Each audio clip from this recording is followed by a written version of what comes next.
मैं वो सवाल प्रेम शुक्ला जी से कर लूंगा, लेकिन मैं एक बात आपसे जानना चाहता हूं कि आपके विधायक, कांग्रेस के विधायकों ने आला कमान से लेकर तमाम जगह पर यह शिकायत की है कि वहां पर देखिए जो कुछ चल रहा है उससे हमारी छवि खराब हो रही है। शिवसेना और एनसीपी पूरी मलाई खा रहे हैं, वो कई बार करप्ट तरीके से ही होती है और हम लोगों की छवि खराब हो रही है। कई बार बयानबाजी भी उभर कर सामने आई है। इसके बाद बीजेपी की बात तो बाद में आती है। क्या आप लोग खुश हैं? ये अलायंस वाकई खुश है? इसके तीनों जो घटक हैं। देखिए, हमने क्या कहा, इसमें खुशी और दुख की कोई बात है ही नहीं। अरे चलिए, खुशी दुख की नहीं है विजय जी। एक बात ये बताइए कि common minimum programme Sonia Gandhi को क्यों याद दिलाना पड़ता है? देखिए, ये पार्टी हाईकमान का अपना निर्णय है कि कार्यकर्ताओं की बात पर किस तरह से निर्णय लेती हैं। वहाँ के विधायकों ने अगर अपनी समस्याएं रखी हैं तो निश्चित तौर पर उनकी समस्याएं दूर कराई जाएंगी। ठीक है। माननीय श्रीमती सोनिया गांधी जी इस बारे में जो भी निर्णय लेंगी वो वहाँ सभी पार्टी के कार्यकर्ताओं को स्वीकार है महाराष्ट्र के अंदर। लेकिन कहा यह जाता है कि एनसीपी और शिवसेना के बीच जो कुर्बत है वो कांग्रेस को रास नहीं आती। लेकिन क्या एनसीपी और शिवसेना के बीच वाकई कुर्बत है? अगर कुर्बत है तो फिर ये क्यों हुआ जो मैं आपको दिखाना चाह रहा हूं यहां पर? क्यों हुआ ऐसा कि संजय राउत कहते हैं कि वो एक्सीडेंटल होम मिनिस्टर थे, Anil Deshmukh accidental home minister थे।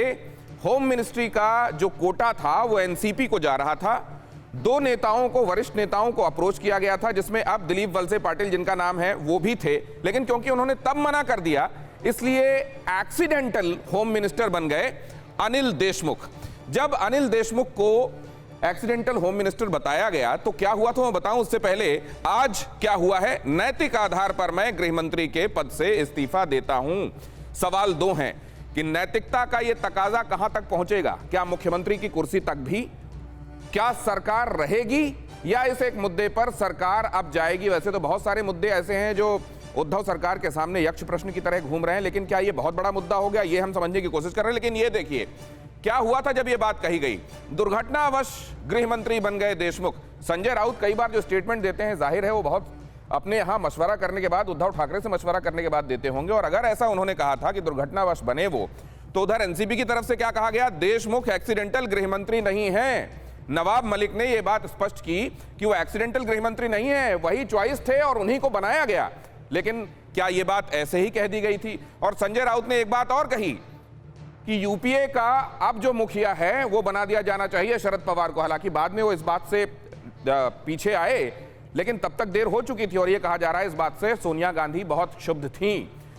परवाह देश की, सोमवार से शुक्रवार रात 10 बजे TV9 भारतवर्ष पर।